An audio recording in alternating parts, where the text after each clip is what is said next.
Assalamualaikum warahmatullahi wabarakatuh. Terima kasih sudah mampir di sini. Hari ini aku akan menceritakan sebuah kisah horor lagi. Di mana 33 tahun yang lalu, tepatnya pada tahun 1987, ada nih seorang perawat bernama Lisa. Lisa adalah seorang perawat baru di sebuah rumah sakit yang berada di pusat kota. Ia tinggal bersama ayah dan adiknya yang masih bersekolah. Nah, hari itu hari Senin nih, Lisa tergesa-gesa menuju stasiun. Hari itu stasiun penuh sesak oleh orang-orang yang ingin kerja, sekolah, berdagang. Nah, kemudian Lisa pun bergegas nih naik ke gerbong kereta untuk menuju stasiun kota. Hari ini dia bertugas piket di bagian perawatan anak. Dan dia nggak boleh telat nih, karena seniornya yang bernama Linda pasti akan ngomel-ngomel nih kalau Lisa sampai telat. Sedikit tentang Lisa ini kan baru saja lulus dari sekolah keperawatan. Nah, rumah sakit ini adalah penempatan pertamanya setelah Lisa lulus sekolah perawat. Dia adalah kebanggaan sekaligus tulang punggung keluarganya. Lisa ini nggak ingin membebani ayahnya terus-menerus yang bekerja serabutan. Lisa ingin membuatkan ayahnya sebuah toko kelontong agar ayahnya ini nggak kerja serabutan lagi. Sekaligus Lisa ingin adiknya juga terus sekolah. Nah, di rumah sakit, Lisa dikenal sebagai perawat yang manis dan cekatan. Dia juga pandai bergaul. Lisa cukup dekat nih dengan perawat-perawat senior. Salah satunya ada nih yang namanya Kak Sinta.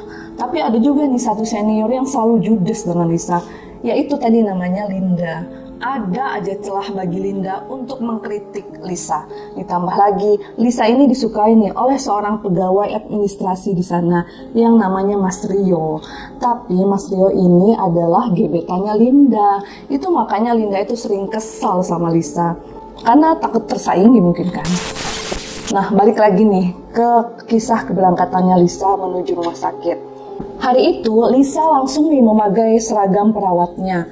Terus sambil ditutupi oleh jaket. Dia takut nih kalau mepet sampai di rumah sakit dia harus langsung berada di stasiunnya nih, nggak harus ganti baju lagi gitu kan. Nah, di tengah himpitan lautan manusia yang ada di dalam gerbong, Lisa berebut oksigen nih dengan penumpang lain sambil terus membongkar atasnya kan, takut kalau ada copet tuh di tahun-tahun segitu. Nah, tiba-tiba terdengar sebuah dentuman yang hebat diikuti oleh suara orang, lalu tiba-tiba hilang. Lisa tidak sadarkan diri. Nah, bangun-bangun tiba-tiba Lisa ini sudah berada di kayak sebuah ruangan, mungkin klinik atau rumah sakit. Kepalanya terasa sakit, kakinya juga terasa sakit. Pas dia lihat kakinya tuh berdarah. Nah, sambil masih kesakitan, dia melihat sekeliling nih kan. Dia bertanya-tanya di dalam hati, kok bisa dia ada di tempat ini? Perasaan tadi terakhir kan dia naik kereta. Apa nih yang terjadi sama dia? Di tengah kebingungannya itu, dia melihat jam tangan nih. Dan pada saat itu, waktu sudah menunjukkan pukul 14 atau pukul 2 siang. Sedangkan Lisa sudah harus berada di rumah sakit tadi jam berapa? Jam 10. Nah, panik kan dia. Melihat jamnya udah jam 2, panik. Terus dia langsung bergegas nih keluar dari ruangan itu dan dia mencari tumpangan untuk menuju rumah sakitnya.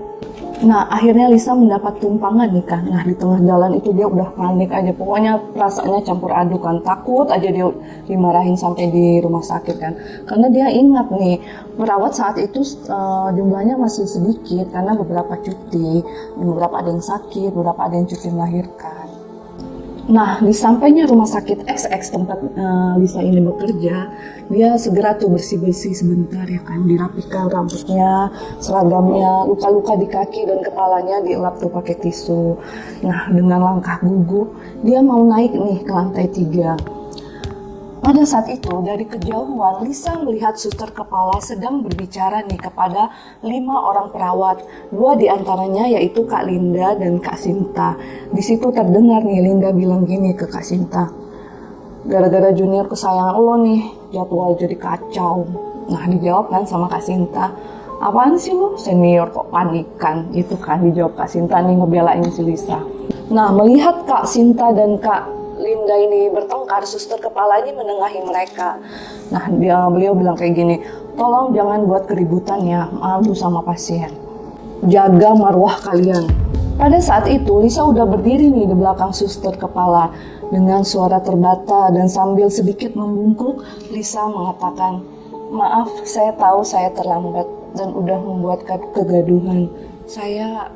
Nah, belum selesai nih Lisa bicara, tiba-tiba terdengar suara bel bersaut-sautan dari kamar pasien. Beberapa pasien di sana menangis secara serempak. Kebetulan pasien di sana kan balita semua kan. Seketika langsung bubar nih tanpa menghiraukan Lisa. Suster kepala pun balik badan, diam sebentar, terus langsung pergi nih melewati Lisa. Lisa tambah panik ya kan, terus dia langsung ngejar Kak Sinta nih. Di lorong yang panjang itu, Lisa berusaha memanggil Kak Sinta. Sambil setengah menangis, Lisa bilang nih, Kak Sinta tunggu, maafin aku Kak. Kak Sinta nengok ke belakang sebentar, terus dia kayak orang bingung gitu kan, terus langsung pergi tuh ninggalin si Lisa. Sedih kali lah ya kan hati si Lisa ini nengok orang-orang di sana kayak gitu kan, kok nggak ada yang peduli sama dia, padahal dia tuh nggak mau kan terlambat. Apa mungkin ya kan lagi pada repot, jadi mereka tuh nyuakin aku, kata si Lisa dalam hati kan, mereka lebih mengutamakan pelayanan kepada pasien.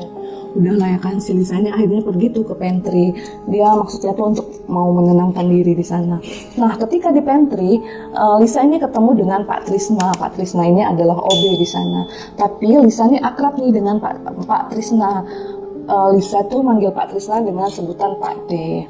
Nah, melihat Lisa, Pak D ini agak kaget sambil nanya, Mbak Lisa kenapa? Kok pucat?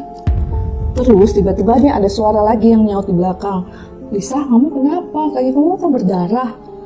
Lisa tahu nih kan kalau yang negor dia barusan itu adalah Rio. Karena dia nggak mau berurusan dengan Rio, jadi Lisa tetap membelakangi Rio sambil menggelengkan kepala aja gitu. Nah, belum sempat Rio nanya-nanya lagi nih, tiba-tiba Rio dipanggil nih oleh suster kepala. Kemudian Rio pun segera pergi meninggalkan Lisa. Kemudian Lisa pergi nih ke tangga darurat, dia mau menenangkan diri di sana aja nih. Nangis lah Lisa di situ ya kan. Dia lihat jam udah menunjukkan pukul 7 malam. Dia pun berpikirkan apa dia pulang aja ke rumah. Keesokan paginya, rame itu kan berita soal kecelakaan kereta itu. Jadi semua pada nonton lah. Jadi ceritanya pada hari Senin itu, di hari keberangkatan Lisa, telah terjadi sebuah kecelakaan kereta. Semua perawat pada nonton berita itu nih di stasiun perawat anak itu kan. Tiba-tiba ada nih salah seorang perawat yang nyeletuk, Sin, tau gak lo? Tadi Mbak Asti, OB kita, dia bilang kalau tadi tuh pas pagi-pagi banget dia dengar ada suara cewek nangis di tangga darurat. Tapi pas dia coba periksa gak ada siapa-siapa.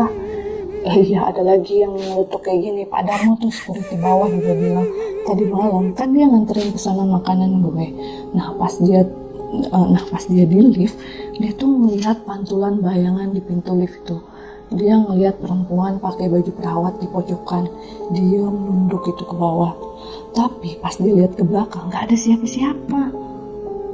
Mampus nggak tuh?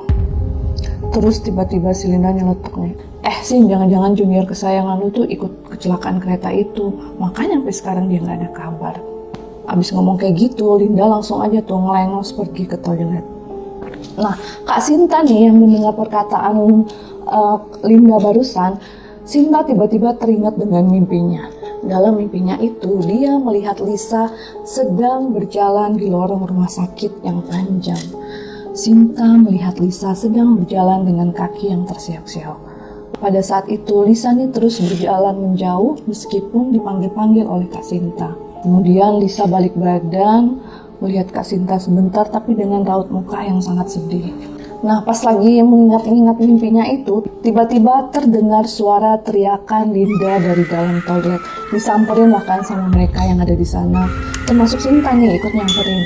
Ditanya kan sama Sinta, lu kenapa drama banget sih? Gitu kan. Terus Kak Linda bilang gini, gue tadi lihat ada yang ngintip dari balik toilet yang di ujung. Wah, langsung heboh itu kan semuanya. Nah, singkat cerita, keesokan harinya nih, di hari ketiga sejak Lisa dinyatakan tidak ada kabar, Suster kepala dengan ditemani oleh Rio mau nyamperin nih ke rumahnya Lisa, mau cari tahu ya kan, kenapa nih kok Lisa nggak masuk kerja. Nah, sekitar jam 1 siang mereka sudah kembali nih ke rumah sakit. Nah, pada saat itu Lisa melihat nih kedatangan suster kepala dan Rio. Dia berniat mau menghadap suster kepala. Lisa udah siap kan dengan segala apa yang terjadi, kalaupun ia harus dikeluarkan dari sana lah kasarnya gitu kan. Baru aja Lisa nih berjalan mau mendekat, dia lihat suster kepala, Rio, Kak Sinta, Kak Linda, serta beberapa suster lain dan salah seorang OB di sana yaitu Pak Trisna atau Pak D itu kan lagi ngomongin hal yang serius gitu. Nggak lama Lisa melihat Kak Sinta menangis nih sampai terduduk lemas dan segera dipeluk nih sama suster kepala. Melihat hal itu, Lisa nggak jadilah kan mendekat. Kok kayaknya momennya nggak tepat nih kalau dia harus ke sana di tengah orang-orang yang kayaknya lagi panik gitu kan. Akhirnya dia balik lagi tuh ke tangga darurat. Nangis lagi nih Lisa di sana ya kan. Nah, pas lagi nangis itu tiba-tiba ada orang nih yang duduk di sampingnya. Ternyata dia adalah Pak Trisna atau Pak D. Nanya lah ya kan Pak Trisna atau Pak D ini, Mbak Lisa masih sering kesini aja kalau lagi sedih. Dijawab kan sama Lisa, iya Pak, soalnya di sini tenang, nggak ada siapa-siapa. Mbak Lisa kenapa menangis gitu kan? Terus Pak D bilang lagi, saya lihat dari kemarin Mbak Lisa di sini terus nggak pulang-pulang. Nah, ini dia nih puncaknya, simak baik-baik ya. Iya Pak, mendengar pertanyaan Pak D, Lisa menjawab kan, iya Pak, saya pulang ke rumah, tapi Bapak dan adik saya nggak ada di rumah dikunci. Terus saya pengen cerita ke Kak Sinta dan dan suster kepala, tapi sepertinya mereka masih marah kepada saya, nggak mau mereka sedikit pun berbicara sama saya. Saya berusaha mendekati mereka, tapi mereka selalu mengacuhkan saya seolah-olah saya nggak ada. Padahal saya cuma mau minta maaf. Saya tahu saya telah melakukan kesalahan kemarin karena telat. Tapi asal Bapak tahu, saya sangat mencintai pekerjaan saya. Saya usahakan apapun kendalanya.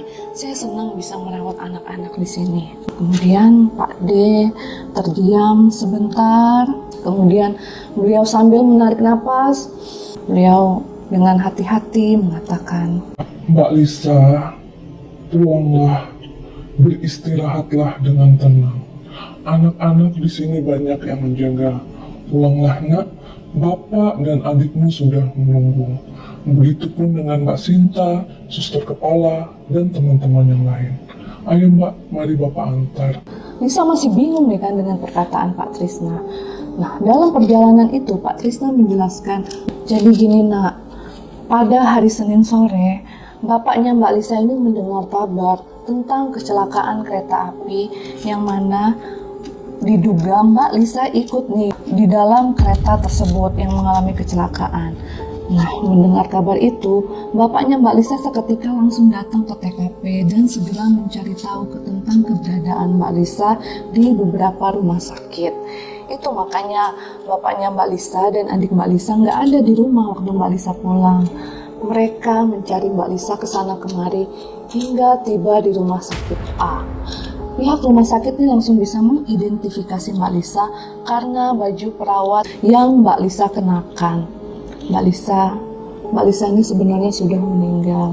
Mungkin Mbak Lisa masih ada di sini karena Mbak Lisa belum dikuburkan atau ada sesuatu yang masih mengganjal atau belum selesai. Ikhlaskan semua yang ada di dunia, Mbak. Saya bersaksi bahwa Mbak Lisa adalah orang yang baik. Saya akan mendoakan perjalanan Mbak Lisa agar dimudahkan oleh Allah Subhanahu wa Ta'ala. Tibalah mereka beberapa meter dari rumahnya Lisa. Lisa bisa melihat nih rumahnya ramai dikunjungi oleh orang-orang, dan sayup-sayup terdengar suara orang mengaji, ya kan? Yasin, Al-Quran yang hakim, itu kan. Lisa langsung bergegas kan masuk ke dalam rumah. Nah, di momen itu Lisa melihat dirinya sudah berbalut kain kafan dengan wajah yang ditutupi oleh sebuah selendang putih. Ayahnya menangis di samping jenazahnya Lisa. Begitupun juga dengan adiknya dan Kak Sinta. Nah, kemudian Kak Sinta bilang gini, Lisa, kamu bisa beristirahat dengan tenang. Saya dan teman-teman sudah sepakat untuk membantu bapak kamu untuk mewujudkan cita-cita kamu, membuatkan sebuah toko kelontong untuk ayah kamu. Mungkin maksud Mbak Lisa di sini, Mbak Lisa dan teman-temannya ini patungan ya kan, dengan dibantu oleh biaya kedukaan yang dikeluarkan oleh rumah sakit untuk membangun sebuah toko kelontong ayahnya. Nah, terus dengan suara yang sangat lirih dan sambil terbata-bata, ayahnya Lisa mengatakan begini, ayah akan baik-baik saja nak, beristirahatlah kamu dengan tenang. Nah, melihat pemandangan itu, Lisa pun tidak bisa menahan tangisnya. Nah, katanya ketika kita sudah meninggal dunia, kita tuh masih bisa melihat atau menyaksikan prosesi dari pengurusan jenazah kita, mulai dari dimandikan, dikafani, hingga dikuburkan. Kemudian jenazah Lisa pun langsung dikuburkan menjelang maghrib itu. Semua ikut mendoakan Lisa. Sejak saat itu, Pak Trisna nggak pernah lagi nih melihat keberadaan Lisa di rumah sakit. Dan Sinta sempat bermimpi nih, Kak Sinta melihat Lisa tersenyum manis dan sambil pergi menjauh-jauh. Nah, itu tadi sebuah kisah horor yang sangat mengharukan menurut aku. Gimana, suka nggak kalian dengan video horor kali ini? Kalau suka, jangan lupa like dan subscribe-nya ya. Sampai ketemu di video-video selanjutnya. Terima kasih.